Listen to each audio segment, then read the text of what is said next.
आज फिर हम लोग यहाँ पर देखेंगे 8th क्लास का साइंस। और साइंस का यहाँ पर आज चैप्टर नंबर यानी यहाँ पर अध्याय 12 जो कि घर्षण है, ठीक है ना, फ्रिक्शन है। इसका फिर आज यहाँ देखेंगे 17 का ऑब्जेक्टिव, ठीक है ना। तो इसका यहाँ फर्स्ट क्वेश्चन दिया हुआ है कि तरल पदार्थ को कम करने का सही आकृति है।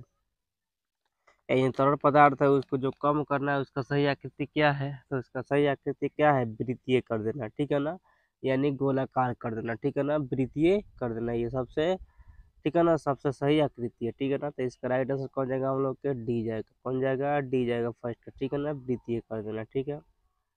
सेकेंड यहाँ पे क्वेश्चन है कि जिस द्रव के उपयोग से घर्षण कम हो जाता है उसे क्या कहते हैं, मतलब जिसके, ठीक है ना, जिस द्रव के चलते, ठीक है ना, जिस द्रव के कारण घर्षण कम होता है उसे क्या कहते हैं, उसे कहते हैं तरल पदार्थ। क्या कहते हैं हम लोग, तरल पदार्थ से घर्षण क्या हो जाता है, कम हो जाता है, ठीक है ना। तो राइट आंसर कौन जाएगा हम लोग का ए जाएगा, ठीक है ना, ए जाएगा कौन सा, तरल पदार्थ, ठीक है ना, इसका राइट आंसर ए हो जाएगा, ठीक है। अब देखेंगे इसका नेक्स्ट क्वेश्चन दिया हुआ है कि घर्षण हमेशा, तो घर्षण हमेशा क्या करता है, तो घर्षण हमेशा क्या करता है, कुछ मामलों में हानि तथा कुछ मामलों में लाभदायक होता है, ठीक है ना। लाभदायक कहाँ होता है, अगर कोई यहाँ पे सॉलिड अगर मिल जाए, जैसे कि पिच वगैरह मिल जाता है तो वहाँ पर साइकिल चलाने में आसान होता है, तो वहाँ पर लाभदायक होता है, ठीक है ना। अगर बारिश के मौसम में अगर फिसलन हो जाए तो आदमी गिर सकता है, तो वहाँ पे क्या होता है, नुकसान होता है, यानी हानि होता है, ठीक है ना, यानी वहाँ पर हानिकारक होता है। तो यहाँ कौन सा जो इसका राइट आंसर ए डी जाएगा, दोनों जाएगा, ठीक है ना, यानी कुछ मामलों में लाभदायक भी होता है, कुछ मामलों में हानिकारक भी होता है। राइट आंसर हम लोग का डी हो जाएगा, इसका राइट आंसर कौन जाएगा, हम लोग का डी जाएगा, ठीक है ना। घर्षण को कम करने वाले पदार्थ को क्या कहते हैं, तो घर्षण कम करता है उसको हम लोग क्या कहते हैं, स्नेहक कहते हैं, क्या कहते हैं हम लोग, स्नेहक कहते हैं, जो घर्षण कम करता है उसको स्नेहक करते हैं। इसका राइट आंसर कौन जाएगा, हम लोग के बी जाएगा, ठीक है ना। आप देखेंगे इसका नेक्स्ट क्वेश्चन, नेक्स्ट यहाँ 5 नंबर क्वेश्चन यहाँ पे दिया हुआ है कि घर्षण से उत्पन्न होती है, घर्षण से क्या चीज उत्पन्न होती है, तो घर्षण से हम लोग के ऊष्मा उत्पन्न होती है, क्या होती है, हीट एनर्जी निकलती है, ठीक है ना, ऊष्मा उत्पन्न होती है। तो इसका राइट आंसर कौन जाएगा, हम लोग के सी जाएगा, ठीक है ना, 5 का राइट आंसर सी जाएगा, ठीक है। देखेंगे नेक्स्ट क्वेश्चन, नेक्स्ट यहाँ पर 6 नंबर क्वेश्चन, टायरों के तीलियों की गोटी। अब टायरों की तीलियों की गोटी क्या चीज़ को करती है, तो घर्षण बढ़ाता है, क्या चीज़ करता है, घर्षण बढ़ाता है। घर्षण मतलब का बढ़ाना मतलब क्या होता है कि रोकना, ठीक है ना, यानी घर्षण बढ़ाता है, ठीक है ना। तो इसका राइट आंसर कौन जाएगा, हम लोग का 6 का ए जाएगा, ठीक है ना, 6 का ए जाएगा, घर्षण बढ़ाता है, ठीक है ना। 7 नंबर क्वेश्चन यहाँ पे तैलीय सतह से, अब तैलीय सतह से क्या हो जाता है, तो घर्षण कम होता है, ठीक है ना, तैलीय सतह रहेगा यानी फिसलन रहेगा, वहाँ पे घर्षण क्या हो जाएगा, कम हो जाएगा, कम लगेगा, ठीक है ना। तो इसका राइट आंसर कौन जाएगा, हम लोग के बी जाएगा, ठीक है ना, 7 का राइट आंसर कौन जाएगा, हम लोग के बी जाएगा। आप देखेंगे इसका नेक्स्ट क्वेश्चन, बर्फ पर चलने पर आप फिसल जाएंगे, क्योंकि क्यों हम लोग बर्फ पर चलते हैं तो फिसल जाते हैं, ठीक है ना। तो इसका राइट आंसर कौन जाएगा, हम लोग के बी जाएगा, क्योंकि घर्षण कम होता है, क्या चीज होता है, घर्षण कम हो जाता है, इसलिए हम लोग फिसल जाते हैं, ठीक है ना। राइट आंसर कौन जाएगा, हम लोग के बी जाएगा, ठीक है।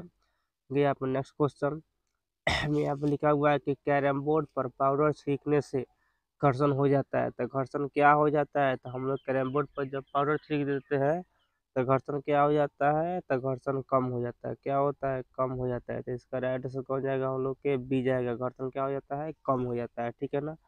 अब देखेंगे नेक्स्ट क्वेश्चन, 10 नंबर क्वेश्चन यहाँ पे है कि कौन से वाहनों के टायर खांचेदार होते हैं, ठीक है ना। तो कौन से वाहन के टायर जो है वो खांचेदार होते हैं, ये सब का, कार का भी होता है तो वो भी खांचेदार होता है, प्लेन नहीं होता है।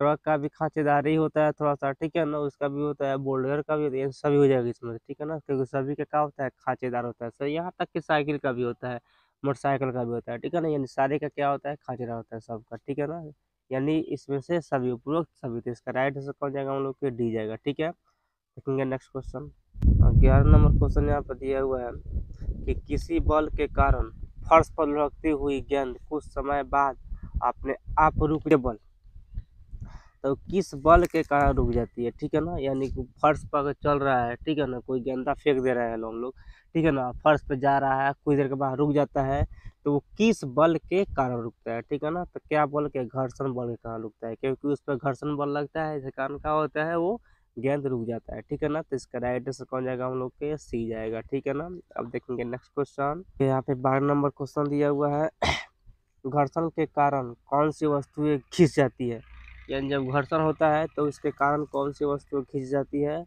तब पेन क्यों खींच जाती है, कि बॉल खींच जाती है, कि जूतों की सेल, की सभी सभी घिस जाती है। ठीक है ना, घर्षण का इसमें से सभी घिस जाती है। ठीक है, तो इसका राइट आंसर कौन जाएगा हम लोग के डी जाएगा। ठीक है ना। 13 नंबर क्वेश्चन यहाँ पे है कि तरल में कौन गति कर सकता है, मतलब तरल पदार्थ में, ठीक है ना, कौन सा गति कर सकता है। तो यहाँ पे मछली की पक्षी कर सकती है, कि मछली और पक्षी दोनों की, इसमें से कोई नहीं। तो दोनों कर सकती है, मछली भी कर सकती है और पक्षी भी कर सकती है तरल में। ठीक है ना, यानी ये दोनों क्या कर सकते हैं, वहाँ पे गति कर सकती है। तो इसका राइट आंसर कौन जाएगा हम लोग को सी जाएगा। ठीक है ना, तेरे का राइट आंसर हम लोग को सी जाएगा। ठीक है, अब देखेंगे नेक्स्ट क्वेश्चन। नेक्स्ट क्वेश्चन, घर्षण बल किस पर निर्भर करता है। ठीक है ना, 14 नंबर। तो घर्षण बल किस पर निर्भर करता है, वस्तु की आकृति और तरल की प्रकृति पर। मतलब आकृति कैसा है और तरल पदार्थ कैसा है, उस पर क्या करता है, घर्षण निर्भर करता है। ठीक है ना, निर्भर करता है। तो इसका आंसर कौन जाएगा हम लोग के सी जाएगा। ठीक है, जब एक वस्तु किसी दूसरे वस्तु के पृष्ठ पर ढुकती है तो मतलब उस पर, ठीक है, लगती है, तो उसकी गति का प्रतिरोध को क्या कहते हैं, उसका गति का जो प्रतिरोध है उसे हम लोग क्या कहते हैं। ठीक है ना, तो क्या कहते हैं हम लोग, लोटनिक घर्षण कहते हैं। लोटनिक यानी एक दूसरे पर लौट रहा है, उसको क्या बोलते हैं, लोटनिक घर्षण। ठीक है ना, इसका राइट आंसर कौन जाएगा हम लोग के ए जाएगा। कौन सा ए जाएगा, लोटनिक घर्षण। ठीक है ना, 15 के।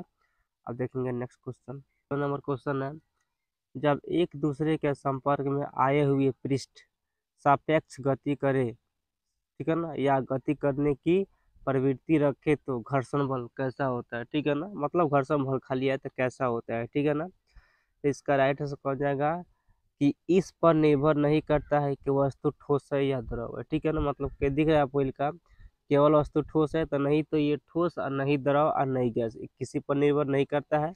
यानी इसका राइट आंसर कौन जाएगा हम लोगों को डी जाएगा। कौन जाएगा हम लोग को डी जाएगा। ठीक है ना, अब देखेंगे इसका नेक्स्ट क्वेश्चन। 15 नंबर क्वेश्चन यहाँ पर दिया हुआ है कि यदि हम दरवाजे के कब्जे पर तेल लगा दे तो क्या हो जाएगा, मतलब क्या होता है। ठीक है ना, तो अगर हम लोग दरवाजे के कब्जे पर तेल लगा देते हैं तो क्या हो जाएगा, घर्षण बल कम हो जाएगा। ठीक है ना, क्या होगा, घर्षण बल कम हो जाएगा। ठीक है ना, तो इसका राइट आंसर कौन जाएगा हम लोगों को बी जाएगा। सॉरी, इसका राइट आंसर कौन जाएगा हम लोगों को बी जाएगा। ठीक है ना, राइट आंसर कौन जाएगा हम लोगों को बी चल जाएगा। ठीक है ना, कम हो जाएगा। ठीक है, ये हो गया हम लोगों को 17 क्वेश्चन। आप लोग को बताना है इसमें से आप लोग कितना का जवाब दिए हैं।